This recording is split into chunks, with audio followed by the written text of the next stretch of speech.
What's up, my comic comrades? The first issue of Absolute Batman has finally hit comic shops, and as promised, we're gonna break it all down, including the origin for this new beast of a Batman. We were actually able to read this issue a couple of weeks early, and we've been chomping at the bit to talk to you guys about it, so let's get into it.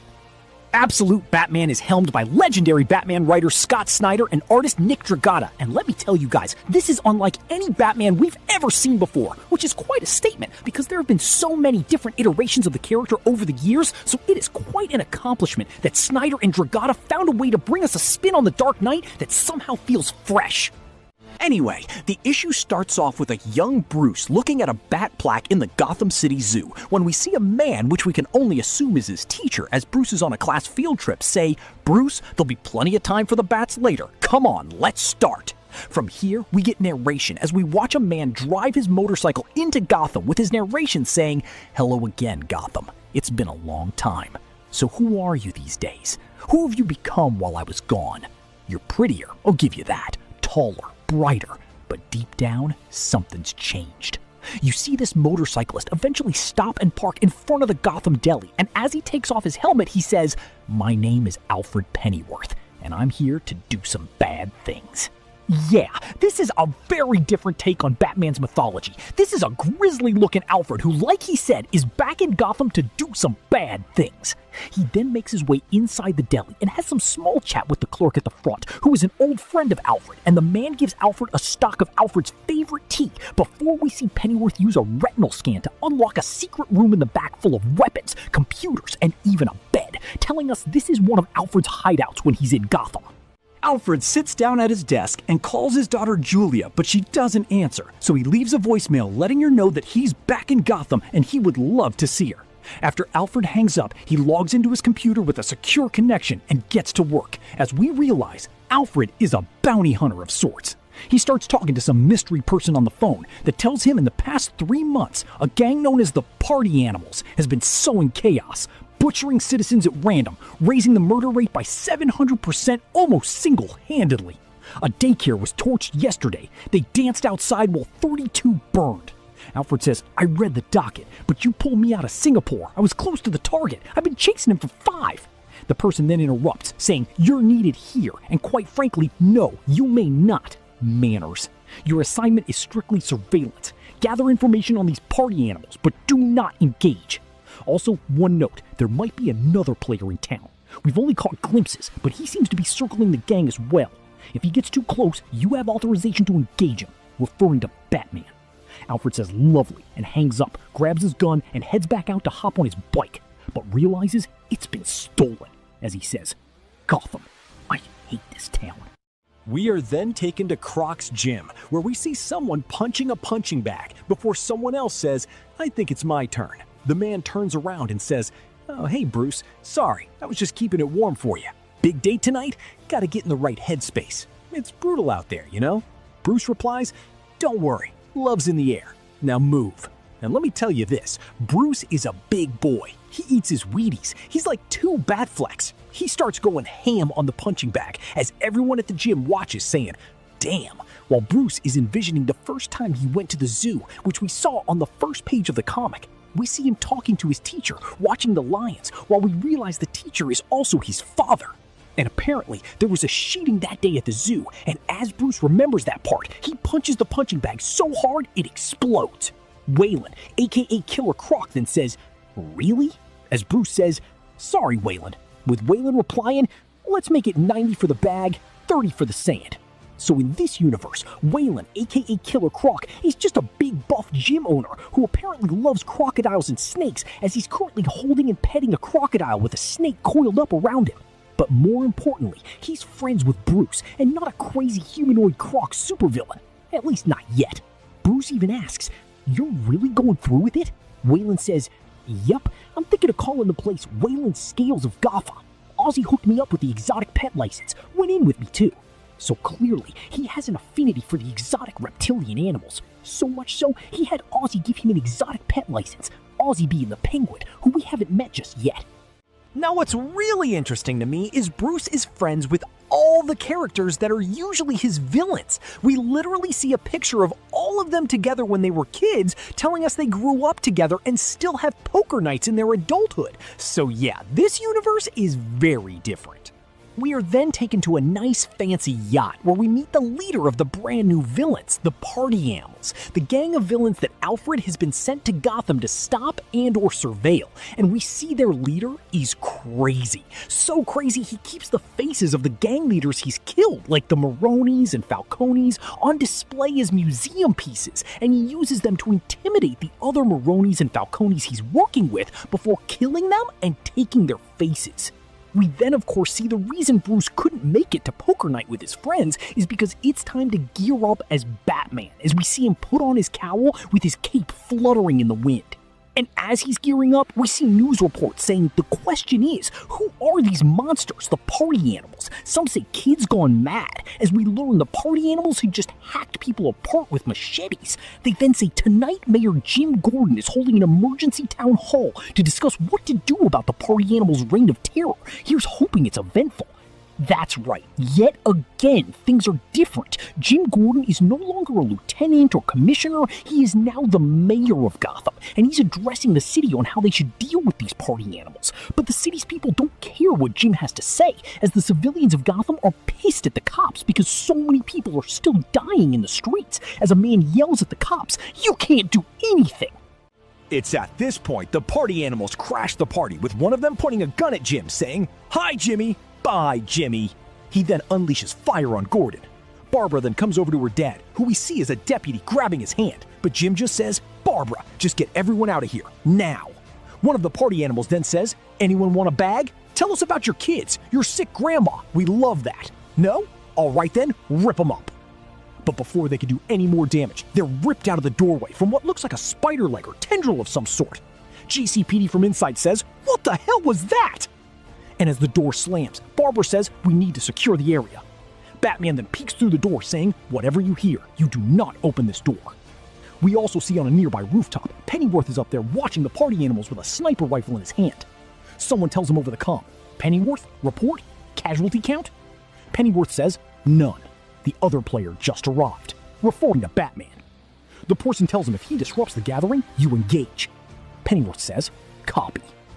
Outside of the city hall, the party animals get up saying, "What happened?" As they look up, they see a gigantic, humanoid-looking bat hanging upside down in front of City Hall. So they start firing at it. But as we know, this is Batman, so he drops a smoke bomb down. This blinds them for a moment as he comes swooping down in his... Again, guys, this Batman is a slab of meat. Once Batman lands, he starts whipping the party animals around with his cape, which doesn't act like a normal cape. In fact, it acts more like a symbiote or some kind of tendril hook that he's able to use to grab and throw them around. It's pretty badass. They're like tendril whips. I'm really digging it. Anyway, as Batman is manhandling the party animals, Alfred looks through his scope saying, well, look at you go. Whoever you are, you've got flair. I'll give you that." Then someone we could only assume is Alfred's boss asks him over the comms, "Is the other player disrupting the scene, Pennyworth?" Now, Pennyworth knows full well he is, but he just tells his boss, "Still gathering." He's more than intrigued with this Batman. Alfred's narration continues to say, "Let's see what you do. All right, big guy, steady. Above all, focused. You've been waiting for this, haven't you? You have.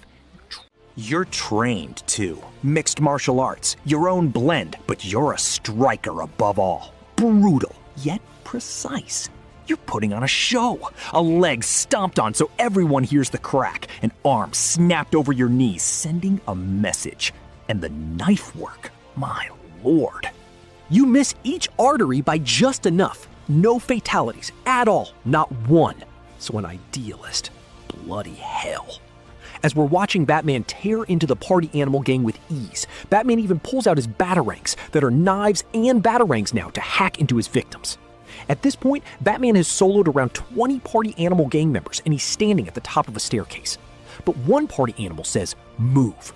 And this is the Andre the Giant of the group, who's holding a butcher knife while telling Batman, "This has killed more people than you can count. Now I'm gonna give you one chance. Get the hell out of my way." Batman just grabs a handle from his utility belt, then clips it to his bat symbol, ripping it off, revealing his bat symbol is a damn battle axe blade, which is why it's so big and chunky. A lot of people were making fun of this bat symbol, saying it looks dumb, it's too chunky, there was no thought put into its design. But how you feeling now? Because this is awesome. That's why you always hold your final opinion till you read the book, watch a show, or watch the movie. Then with Batman's first swing, he takes the dude's hand off. Batman says, I hear they can reattach them sometimes. There's a hospital 3 blocks south of here. Or is it east? I can't seem to remember all of a sudden. But I'd run, essentially pouring salt on an open wound. Then he looks at the rest of the gang, saying, I'm going to give you one chance to get the hell out of my way, as he hunches over and spikes start protruding from his back as he literally looks like a bat demon with spikes and a battle axe. This Batman is terrifying.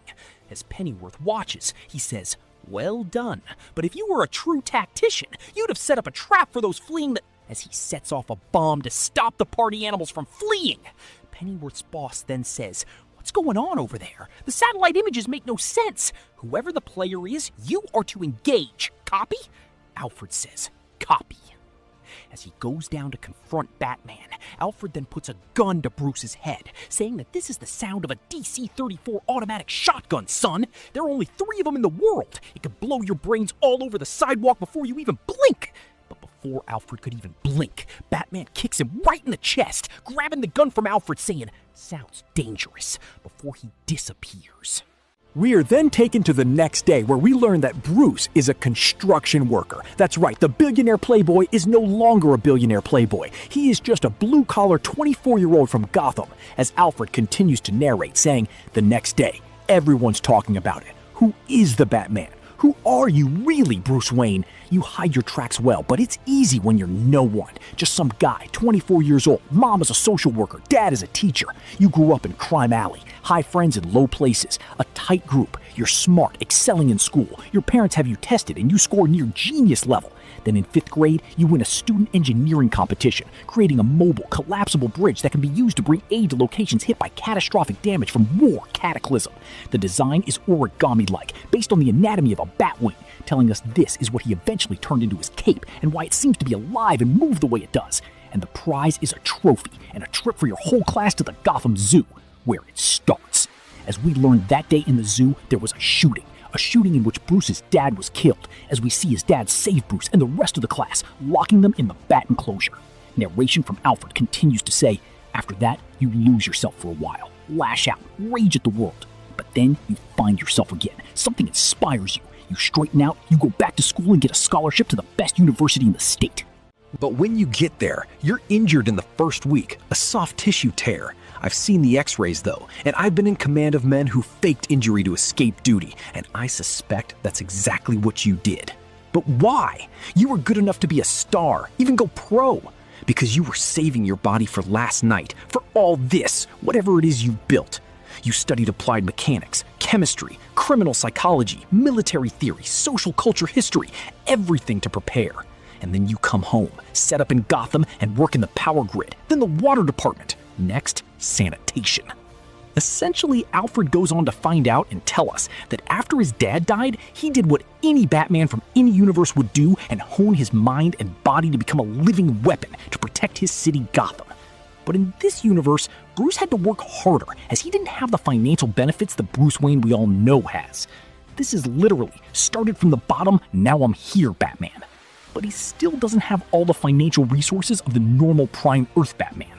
And also, one of Bruce's parents is still alive, his mom, who we see waiting for Bruce on her apartment stoop saying, seriously? Making your poor mother wait an hour for you out here on the cold, hard streets of Gotham?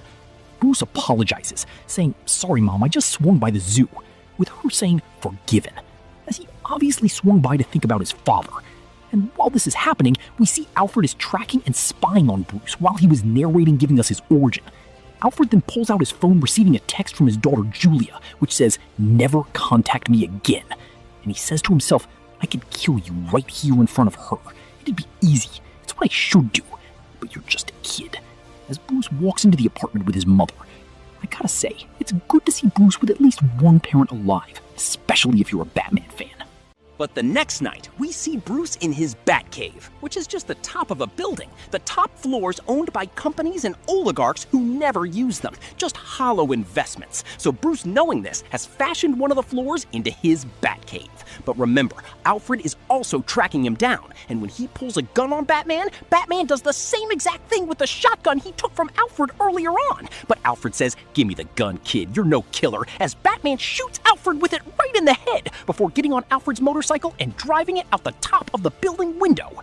Captions from Alfred say, and then a few things happen very fast. First, I realized the little modified my prize shotgun to be non-lethal, ruined it. Second, I hear that very gun clatter by my side as though he's saying keep it. Third, I hear this roar of my own damn bike. Fourth, his voice as he tells me you're not the only one who follows people. And lastly, I hear the sound of glass shattering as he rides out the window 1,000 feet up. So we didn't really kill Alfred. Oh, that would have been nuts. Alfred then thinks to himself, he ruined my gun, stole my motorcycle, and rode it out the top of a building window. Where the hell is he gonna land?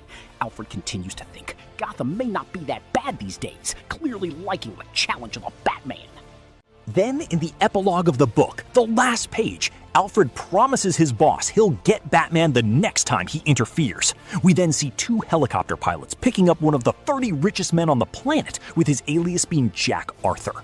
One of the pilots says, "Think he'd want to be my rich, generous best friend?" The other pilot says, "Don't do that, don't joke." He asks why. The pilot responds, "You didn't hear? The guy never laughs, not at anything, ever.